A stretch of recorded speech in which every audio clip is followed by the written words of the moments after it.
ভাঙড়ে 2026 বিধানসভা ভোটের আগাম প্রস্তুতি শুরু তৃণমূলের আইএসএফে ভাঙড়। 2026 সালের বিধানসভা ভোটকে সামনে রেখে ভাঙড় জুড়ে আগাম প্রস্তুতি শুরু করেছে তৃণমূল কংগ্রেস। ভাঙড় 1 ও 2 নম্বর ব্লকে একের পর এক রাজনৈতিক সভা করে জনসংযোগ বাড়াচ্ছেন ক্যানিং পূর্বের বিধায়ক শওকত মোল্লা। তার দাবি, এবার লক্ষাধিক ভোটের ব্যবধানে জয়ী হবে তৃণমূল কংগ্রেস। ভাঙড়ের রাজনৈতিক সমীকরণেও বড়সড় পরিবর্তন লক্ষ্য করা যাচ্ছে।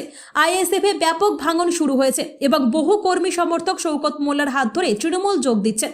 বিশেষ করে ভাঙড় 1 ও 2 নম্বর ব্লকের বিভিন্ন অঞ্চল থেকে শতাধিক আইএসএফ কর্মী তৃণমূলে যোগ দিয়েছেন বলে জানিয়েছেন বিধায়ক শওকত মোল্লা। সবচেয়ে বড় চমক কচুয়া এলাকায়, এখান থেকে প্রায় 60টি পরিবার একযোগে তৃণমূল কংগ্রেসে যোগ দিয়েছে। বিধায়ক শওকত মোল্লার মতে, মানুষ উন্নয়ন ও শান্তি চায়, তাই তারা স্বতঃস্ফূর্তভাবে মমতা বন্দ্যোপাধ্যায়ের নেতৃত্বে আসছেন। 2026 সালের বিধানসভা নির্বাচনকে যুদ্ধের প্রস্তুতির সঙ্গে তুলনা করেছেন শওকত মোল্লা। তার বক্তব্য, যুদ্ধের আগে যেমন মহড়া হয় তেমনি ভোটের আগেও প্রস্তুতি শুরু করতে হয়, তাই এখন থেকে জনসংযোগ বাড়িয়ে আমরা ভোটের ময়দানে নামছি।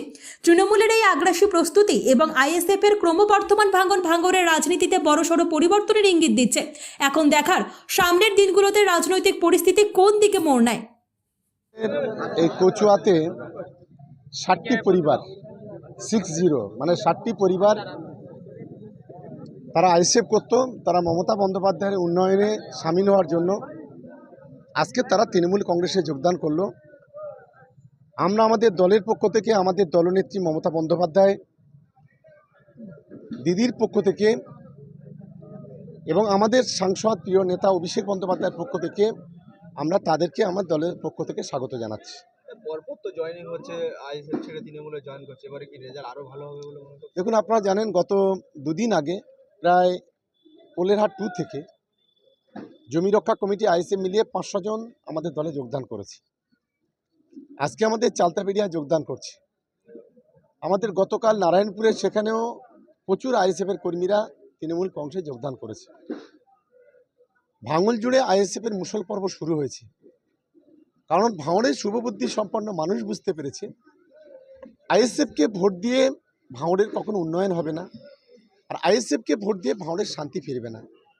কারণ যে বিধায়ক তার নিজের এলাকায়, নিজের অঞ্চলে, নিজের বুথে জিততে পারে না, তাকে ভোট দিয়ে কোনো লাভ নেই। আর গত 4 বছরে কোনো উন্নয়ন, এক ফুটও রাস্তা এখানে হয়নি, পানীয় জলের ব্যবস্থা হয়নি, যার কারণে মানুষ স্বতঃস্ফূর্তভাবে মমতাদির উন্নয়নে সামিল হওয়ার জন্য আজকে দলে দলে যোগদান করছে। আমাদের দলের পক্ষ থেকে, ভাঙড় বিধানসভার পক্ষ থেকে আমরা সকলকে স্বাগত জানাচ্ছি এবং আগামী দিনে খুব ভালো রেজাল্ট ভাঙড়ে হবে, এটা আমরা আশা করছি। আপনারা দেখেছেন 2021-এ আমরা হেরেছিলাম 26,000 ভোটে, 24-এ গিয়ে আমরা 87,000 ভোটে এই ভাঙড় থেকেই জয়লাভ করেছি। সিপিএম, আইএসএফ, বিজেপি প্রায় সব জোট বেঁধেছিল। আবার 2026 ইলেকশন, যেখানে দাঁড়িয়ে মিটিং করছি, যেখানে দাঁড়িয়ে উদ্বোধন করছি, এই এলাকায় আমরা 21-এ হেরেছিলাম, কিন্তু 24-এ আমরা ভালো রেজাল্ট করেছি, 26-এ আরও ভালো রেজাল্ট করবো। ফলে লক্ষাধিক ভোটে তৃণমূল কংগ্রেস ভাঙড় থেকে জিতবে, এটাই আমি অন্তত আশা করছি এবং সেটাই হবে। নিশ্চিতভাবে তো যুদ্ধের আগে তো রিহার্সেল হয়, তার প্রস্তুতি হয়। আমরা আমাদের কর্মীদের নিয়ে বা সরকারিভাবে যে আমাদের ডেভেলপমেন্টগুলো, সেগুলো আমরা একটার পর একটা শুরু করছি। সারা বছর আমরা করি, ভোট আসলেও করি, ভোট না আসলেও করি।